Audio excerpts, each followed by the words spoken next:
கர்த்தருடைய பரிசுத்த நாமத்துக்கு மகிமையுண்டாவதாக. இந்த நாளிலும் என் தெய்வம் நான் என்ற நிகழ்ச்சியின் மூலமாக உங்களை சந்திப்பதில் பெருமகிழ்ச்சி அடைகிறேன்.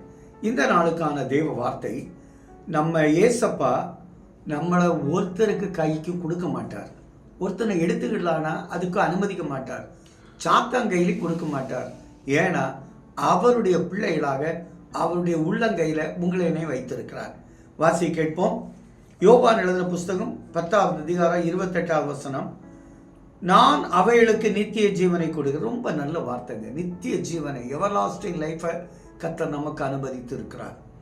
அவைகள் ஒரு காலம் கெட்டு போவதில்லை. எப்படி நம்மளை கெட்டு போக அவர் பர்மிட் பண்ணுவார்? உங்களையும் என்னையும் எந்த வகையிலையும், ஃபினான்ஷியல் காரியத்திலையும் சரீர சுக காரியத்திலையும் எந்த காரியத்தில் அவர் கெட்டு போக விட மாட்டார். சாத்தாங்கையிலையும் கொடுக்க மாட்டார். யோபுவை சாத்தாங்கையில் கொடுத்தது போல நம்மளை கொடுக்க மாட்டாருங்க. அவர் அதுக்காக ஜீவனையே அவர் சிலுவையில் கொடுத்து நமக்காக ஜீவனை கொடுத்தார். அதனால் கொடுக்க மாட்டார். அதை விட மேலா சொல்லியிருக்க பாருங்க, ஒருவனும் அவைகளை என் கையிலிருந்து பறித்து கொள்ளுவதும் இல்லை. பறிக்கவும் விட மாட்டார், கொடுக்கவே மாட்டார். அவர் தான் சொல்றாருல, நானே நல்ல மேய்ப்பன். நல்ல மேய்ப்பன் தன் ஆடுகளுக்காக ஜீவனை கொடுத்திருக்கு. ஓநாய்க்கு கையில கொடுக்க மாட்டார். எந்த கடன்காரனும் எந்த வட்டிக்காரனும் உங்களை த்ரெட்டன் பண்ண முடியாது, அவன் கையில கொடுக்க மாட்டார். எந்த வியாதியும் உங்களை அனுமதிக்க கத்தருக்கு விட மாட்டார். எந்த சர்ச்சில் அதுல எங்கேயா இருந்தாலும் எந்த பிரச்சனையா இருந்தாலும் எதுவும் உங்களை மேற்கொள்ள விட மாட்டார். பிரச்சனையை நீங்க தான் மேற்கொள்வீங்க. எதையும் கத்தர் அனுமதிக்கவே விட மாட்டார். உங்க கையில இருந்து, அவருக்கு கையில இருந்து யாரையும் அவரை எடுக்கவும் முடியாது, கொடுக்கவும் மாட்டார். நமக்கு அவ்வளவு பெரிய நல்ல வார்த்தையை கத்தர் கொடுத்திருக்கிறார் பாருங்க. சும்மா ஒன்றும் கொடுக்கல.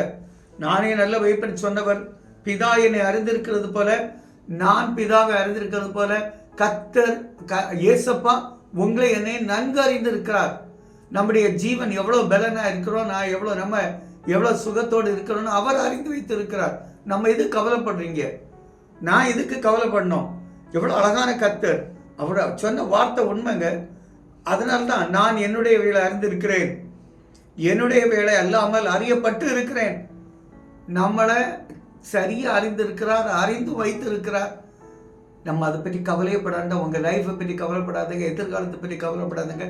கத்தை பார்த்து கொள்வார். எங்கள் நல்ல தகப்பனே, எங்களை நீர் யார் கையிலும் கொடுக்காம செல்ல பிள்ளையா உங்க கையில வகிச்சிருக்கிறீங்கப்பா.